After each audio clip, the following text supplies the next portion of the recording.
What is shaking, Internet? This is Salt bringing you the How to Tank for Dummies Blood Death Knight Tanking Guide.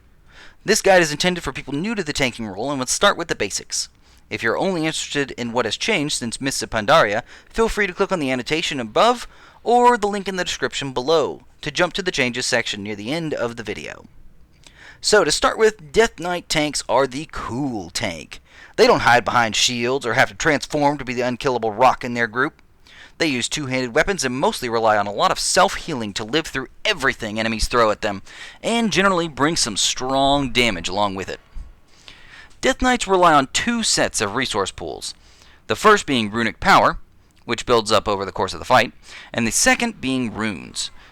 You have three different types of runes: Frost, Unholy, and Blood, and two of each bringing you to a total of 6 runes. Different moves will cause different types of runes to cast, so you'll have to watch what runes you have available before using your abilities.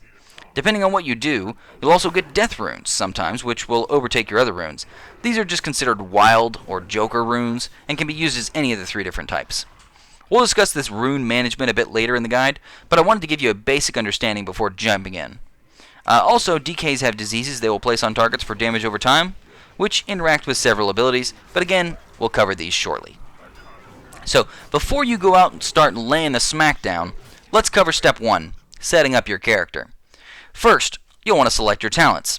At level 56, you'll unlock your Tier 1 talents, which are Plague Bearer, which passively lets you extend your diseases, Plague Leech, which gives you some runes back, and Unholy Blight, which is a big AoE that spreads your diseases out. Now, I love passive talents, but Plague Bearer is really meh here. Really meh. The best talent here would be Plague Leech, and it should be used on cooldown. It's a bit annoying to add it to our rotation, but we'll cover that when we get to our abilities. At level 58, you'll get your Tier 2 talents, which include Lichborn, that gives you some lifesteal called Leech, and makes you immune to some crowd control. AntiMagic Zone, which makes a bubble on the ground that reduces magic damage inside of it, and Purgatory, which basically lets you cheat death every few minutes. Instead of dying, you live for 3 extra seconds, and if you get healed enough, you get to stay alive. Honestly, Anti-Magic Zone is probably the best choice here, since it can be used to block a lot of magic damage to your entire group, although I just love Purgatory. It is so useful in so many ways to let you cheat death, and it is completely passive, so I can't say no to it. Lichborn seems really bad in its current state, but it could be useful in some specific cases. You'll get your Tier 3 talent at level 59, which includes Death's Advance, which lets you run faster all the time, and gives you a burst of speed. Chillblains, which adds some slow and snares on some of your abilities. And Asphyxiate, which lets your Strangulate stun people instead. This one really doesn't even seem like an option. Death's Advance is way better than the others in like 95% of cases, so just take it. At level 60, you get your Tier 4 talent, which has Blood Tap, a nice cooldown you can use to give back a rune after you spend some runic power. Runic Empowerment, which randomly regenerates runes when you spend runic power.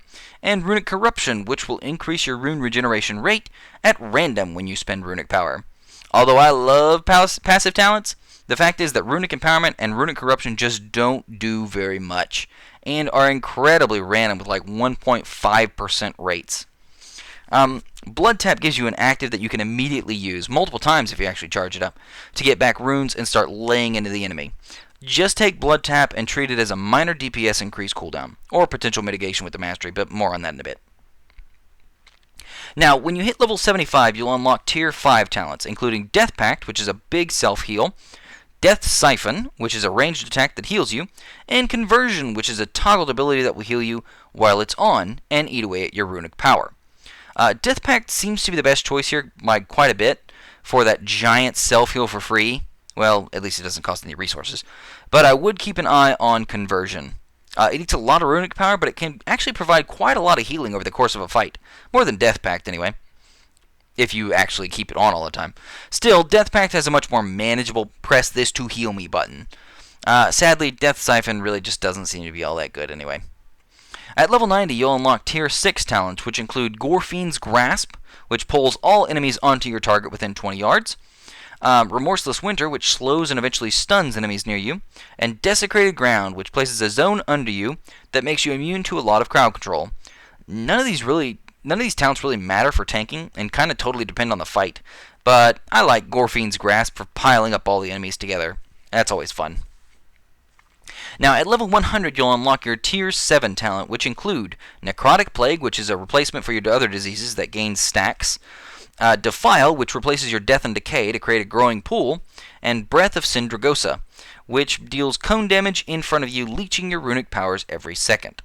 Now, I love Necrotic Plague, and feel that it will easily be the best damage-dealing talent for us, but I think Defile is actually a better tanking talent, because enemies in that pool, in that range, deal actually 10% less damage to you. So that's a really nice, cooldown that is going to be up all the time, or very often. Breath really doesn't seem to do much for tanking, and I really find it underwhelming, but who knows. Honestly, I had very limited information on this one, with very limited theory crafting that I could find, so go ahead and don't just take my word for it, and go see what other people have to say about this if you're so inclined. Now that we've gone over talents, let's talk Glyphs. Glyph of Outbreak is strongly recommended, if not absolutely mandatory, especially if you're going to listen to me and took Plague Leech. It removes the cooldown on Outbreak and makes it cost 30 runic power instead. What this does is allow you to Plague Leech to eat your diseases off the enemy, and then get some runes, then Outbreak immediately and put your diseases back on them. Glyph of Raise Ally is also useful to remove the runic power cost of Raise Ally, although it's really not mandatory. Glyph of Vampiric Blood is one I personally recommend, as it removes the bonus health on Vampiric Blood, but it gives you even more bonus healing. At the end of the day, I feel like the increased healing is better overall than the bonus health. Glyph of Rune Tap is situational, making Rune Tap more frequent, but taking out a big chunk of its damage reduction. I don't like this one at all, really, but it could have its uses. Glyph of Absorb Magic makes AntiMagic Shell absorb a lot more magic damage, but won't give you runic power while it's up. This is a nice increase to survivability with a little loss of DPS, but I think it's a fantastic choice. Glyph of AntiMagic Shell changes the move from a partial damaging shield into a complete absorb, shielding 100% of the damage instead of a smaller percentage. It still only covers a portion of your health total, but it'll mean no damage to you at all while it's up. This can be really good in some situations, but I can't really think of any off the top of my head. Glyph of Icebound Fortitude is a situational glyph, letting you use Icebound Fortitude twice as often, but reducing it to just a handful of seconds. I find this glyph mostly useless because we have Rune Tap for really short periods of damage reduction, so I'd rather keep Icebound Fortitude as our big, long damage reduction move for the bad moments. Now, as for minor glyphs, Glyph of Army of the Dead is a potentially good one that stops your ghouls from taunting. This is a small advantage if you don't need them taunting ads and need to position ads more precisely. Glyph of Resilient Grip can be nice too, resetting your death grip if you use it on an immune target. This can really help if you try to grip something that you're not supposed to, but overall it's relatively minor. So, for glyphs, just to recap real quickly, I recommend Outbreak pretty much as a must, based on the rotation we're going to cover later in this guide. Vampiric Blood and Absorb Magic, basic for more survivability overall. So now that we've gone over talents and glyphs and all set up, let's go ahead and start talking real abilities here. Your main moves that you'll be using a lot of are Death Strike, Blood Boil, Death Coil, and Death and Decay. Lots of really happy-go-lucky moves there, huh? Okay, so Death Strike is your signature move, dealing a good chunk of damage, healing you, and granting you a damage-absorbing shield. Awesome, right? Right! The only problem is that it costs both a Frost Rune and an Unholy Rune, making it a pretty expensive move to use. Still, it's your basic attack that will be your main survival technique as well. Blood Boil is your AoE skill, dealing damage to everything close, refreshing your diseases, and increasing your healing from Death Strike. It costs a Blood Rune, and you'll be using it most of the time with your Blood Runes. Its main purpose for you is to refresh your diseases, since those really should never fall off unless you use Plague Leech. Speaking of diseases, let's discuss them briefly. Normally you have two diseases, Frost Fever and Blood Plague. These are applied by Icy Touch and Plague Strike moves, but more importantly for us, are applied with Outbreak. Outbreak is normally a move that has a long cooldown, but with the glyph, it has no cooldown and costs 30 runic power. This means that you can use Outbreak to both apply the diseases and continue to waste all that runic power. It really should never fall off ever, and you really should never have to use Frost Strike or Unholy Strike if you're using Outbreak, which kind of saves you some bar space as well. Now, if you keep using Blood Boil, your diseases should really never, ever fall off your enemies. And they automatically get spread to everybody around you, so that's awesome. Now, if you took the Plague Leech talent like I suggested, that's an additional spell you should use right about here. It'll consume those diseases and give you some runes. This means that you can turn your diseases into a free and immediate death strike every 25 seconds, and then cast Outbreak to put those diseases right back on the target. Now, you'll also need to dump runic power from time to time so you aren't wasting any, and that's where Death Coil comes into play. Simply use Death Coil whenever you have a ton of runic power so you don't make sure it doesn't go to waste. Death and Decay is actually part of your main rotation, since it should be used pretty much on cooldown. It costs 1 Unholy Rune. It is a nice big AoE move that you place on the ground. The only other move that you really want to keep ready is Soul Reaper. This does a good chunk of damage, but it's only usable, well, technically it should only be used if your target is below 35% health. You should be using it on cooldown when they're low, but it does cost a Blood Rune. So, I've covered the 5 major abilities you'll be using at all times, maybe 6 if you include Outbreak. But there's a bit more complexity to it than that, and it really comes about with runes, and specifically Death Runes. So Death Runes act as a wild card and can be used as Frost, Unholy, and Blood Runes. However, you don't want to ever use them as Blood Runes, because that's not where your damage and healing will mostly come from. Specifically, you don't want to use Blood Boil or Soul Reaper when you have no Blood Runes, even if they're available, because then they'll start using your Death Runes. Death Runes should literally only be used for Death Strike, if you can handle that.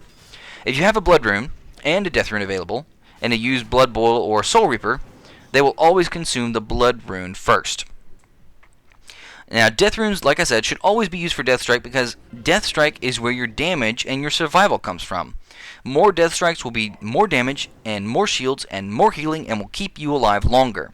The only time you would ever not consider not Death Striking when it's up is when you're full health, because you're not getting any healing out of it. You'll still get the shield though, so it's really not too bad, but it's not perfect. So the real priority for your abilities goes like this. Death Strike if it's available every time. Make sure your diseases are on your target at all times with Outbreak, using Outbreak to apply them, and Blood Boil to keep them on. Use Death and Decay on cooldown, but only with Unholy Runes, not the other thing. Or never mind about that. Use Blood Boil when you have extra blooded runes, and use Soul Reaper when the target is low on health. The only other thing I'm going to say about runes is that we have a lot of moves that restore runes, like Blood Tap, if you took that talent, which you probably should. But you only want to use those moves when you aren't full on runes. In fact, it even won't let you in some cases. Basically, you should be using Death Strike and Blood Boil to make sure you always have a few empty runes, because if all of your runes are up, then you're wasting potential regen. It's kind of like a healer being at full mana and not using that mana to heal. Like, you want to use it so that you can start gaining mana back. You always want to have a few empty rune slots so you're actually getting use out of that regen, otherwise, unless you're saving them up for some short mechanic that's going to happen soon. Now, we've covered the basic rotation and abilities. Let's go ahead and start covering your big cooldowns, of which Death Knights have like a million cooldowns. Not even kidding here. Okay, so Blood Tap is actually not a normal cooldown, as you have to select the talent. You have to select it as a talent to get it. But it's quite a bit better than the others in practice, so most DKs are probably going to have this. Blood DKs, anyway. It slowly builds up charges as you spend runic power, which is kind of nice. And when you get 5 charges, you can use the ability to get a free Death Rune. You can't have more than 12 charges ever, so you want to be spending this very frequently, since it's free and actually doesn't share a cooldown with any of your other abilities anyway. Just make sure not to get to 12 stacks, or you'll be wasting it. Death Pact is, again, not a normal ability, but you have to talent into it. Yet, again, it's still quite a bit better than the others in practice, so you'll probably have it. It provides a big self-heal for 50% of your health, but soaks up all the healing you receive for 25% afterwards. Or for 25% of your health afterwards. Basically, it'll heal you up really quick, really fast right now, but then you can't get any healing for a little bit after that. You have to use it reactively, especially when you get low, and then you try to do whatever you can right afterwards to heal up and help out the healers, like use a lot of Death Strikes. As I covered earlier, Plague Leech is a big move that will affect your rotation, effectively eating your diseases on the target to give you some death runes. Again, it's a talented ability, but again, it's better than the others, so you'll probably have it. You need to use it on cooldown and immediately after outbreak, afterwards to get your diseases back on your target. Now for cooldowns that you don't have to talent into. As I said, DKs have a lot, which include Rune Tap, AntiMagic Shell, Icebound Fortitude, Dancing Rune Weapon, Bone Shield, and Vampiric Blood. Whew. Okay, let's start with the small ones. Bone Shield will make you take 20% reduced damage for the next 6 attacks on you. With a short 1-minute cooldown, this should be used as soon as it's available, and actually, you should use it before you even start a boss. Dancing Rune Weapon is a great cooldown to use when taking a lot of melee hits, as it increases your parry chance. It's best to use when fighting a lot of enemies, or when the boss does some multi-hit move. Rune Tap is a pretty big damage reduction at 40% damage reduction, but it only lasts 3 seconds. Still, it recharges every 40 seconds, and actually holds 2 charges at first, so you can use it very frequently. The only problem is that it still costs a blood rune. Make sure not to use death runes on it, if at all possible. AntiMagic Shell is a great move to reduce magic damage. Its cooldown is pretty short, but it only lasts 5 seconds, so you need to use it whenever there's some spells or maybe some AoEs going out. Vampiric Blood is a slightly bigger move, but it's still only on a 60-second cooldown. It'll increase your max health and the healing on you for 10 seconds. If you glyph it, it actually doesn't increase your health, but it gives you even more bonus healing. This really should be used on cooldown or during any spikes of damage. Don't hesitate to use this at all. Icebound Fortitude is a very long cooldown at 3 minutes, with some really good damage reduction in it. Save this one for really hard-hitting mechanics in the fight. This one's going to be a, hey, I'm about to take a big spike of damage. You have to use it before you're going to take that spike of damage, otherwise it's really not going to be very effective. In addition to these defensive cooldowns, you have some offensive ones as well. Army of the Dead is a bit of a mix, summoning ghouls to attack your enemies. They deal a small amount of damage, but they also taunt adds, but not raid bosses.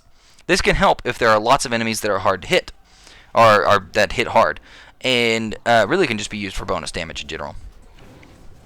Empower Rune Weapon is a major cooldown, giving you back all of your runes and giving some runic power as well. This is mainly a DPS cooldown, but giving you all this stuff can give you a couple instant death strikes for some bonus survivability as well. And if you glyphed into it, then you even get a nice 30% heal off of it. Although it's pretty infrequent because it's such a long cooldown. Mind Freeze is your single target interrupt, and Strangulate is a ranged interrupt. Dark Command is your taunt to make enemies attack you. Death Grip is the move that you see DKs using all around to grab things and yank them to them. It also acts as a taunt, although most bosses can't be yanked around. If you haven't noticed, I'm flying through these abilities because DKs have a crap ton of them. I'm trying to cover all of them, but at the end of the day, there are a lot of things that DKs can use in their arsenal, making them one of the most versatile and challenging tanks to play. I'll just leave it at that, instead of trying to cover everything from Dark Simulacrum to Anti-Magic Zone. So, now that we're skipping or skimming over all the cooldowns we have available, let's go ahead and finish up with some stat priority. DKs aren't quite as versatile as other tanks because they really don't need a lot of random stats. Strength is obviously great for DKs because it increases damage and parry chance and all that good stuff. Mastery is also very high priority to get those bigger damage shields, which will make you kind of take more normalized damage. I will say that DKs take random spikes of damage a lot more than other tanks, whereas if you get enough mastery, you'll take a lot more normalized curve of damage, and the healers will really appreciate that. Haste will help because it increases rune regeneration. Crit Strike is of kind of lower value, but it brings some parry chance. And really everything else is mediocre at best for DKs. Hopefully you've enjoyed this guide for Dummies. I'll be continuing from here to briefly cover the changes since Mists of Pandaria. So if you feel like you're ready to go try it out, then go ahead and try it out. Or stick around for a brief rundown of the changes. So, diseases are now super easy to keep up for everyone, since Pestilence is pretty much given to everyone without talenting into it. They removed multipliers for all the diseases on your abilities, but buffed them overall anyway, so now even without diseases you'll still do plenty of damage, although you definitely still want to use diseases on everything, which really isn't hard. No more Rune Strike, so you'll only be really spending your runic power on Death Coil and Outbreak nowadays. The talent tree was changed significantly. So definitely take a look at that section in this video if you want a quick rundown.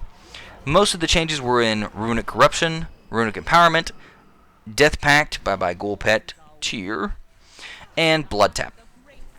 Obviously, the Outbreak Plague Leech thing is quite a bit different, so go ahead and get used to that. So okay, I hope you've enjoyed this full tanking guide for Blood Death Knights. Please check out my other guides as they come up for other tanking specializations and the dungeons and raids for the new expansion. Please like, favorite, share, subscribe, and, as always, you keep it salty, Internet.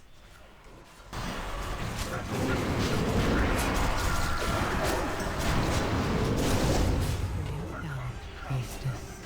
The haze has been